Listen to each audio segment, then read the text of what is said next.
Britain आधिकारिक तौर पर आर्थिक मंदी में फंस गया है। गुरुवार को ब्रिटेन के नए वित्त मंत्री ने बजट पेश करते हुए आर्थिक मंदी में फंसने की पुष्टि की। उन्होंने ये भी कहा कि आने वाले कुछ महीनों के दौरान अर्थव्यवस्था के लिए चुनौतियां बढ़ेंगी। बजट में ब्रिटेन के वित्त मंत्री ने टैक्स की दरों को बढ़ा दिया है और कहा है कि दुनिया भर में एनर्जी संकट के साथ साथ महंगाई का संकट और आर्थिक संकट बढ़ता जा रहा है। सर, बजट की हाइलाइट्स क्या हैं, बड़ी बातें क्या हैं?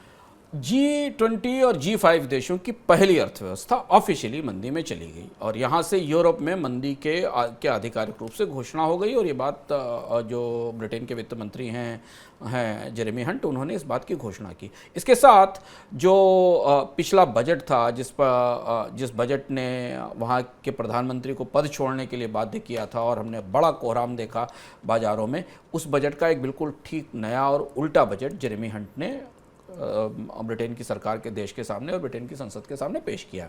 ये उसका उल्टा इसलिए है क्योंकि वो बड़े बजट जो टैक्स दरों में कमी करता था और बड़े खर्च के प्रस्ताव करता था, उसके बिल्कुल उल्टे इस बजट में करीब 55 बिलियन पाउंड के 66 बिलियन डॉलर का नया फिस्कल प्लान रखा गया है।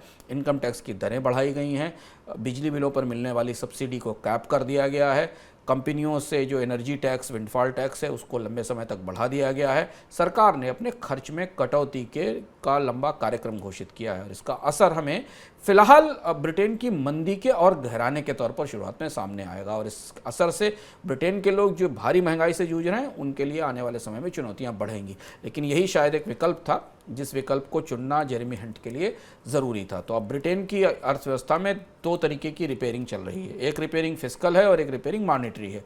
मॉनेटरी साइड से बैंक ऑफ इंग्लैंड ब्याज दरों में बढ़ोतरी करेगा ताकि ब्याज दरें कम होती जाएं और सरकार अपना कर्ज घटाएगी, अपने खर्च को सीमित करेगी ताकि उसकी कर्ज की ज़रूरतें कम होती जाएं और इसका असर ये होगा कि ब्रिटेन के लोग ज़्यादा टैक्स चुकाएंगे।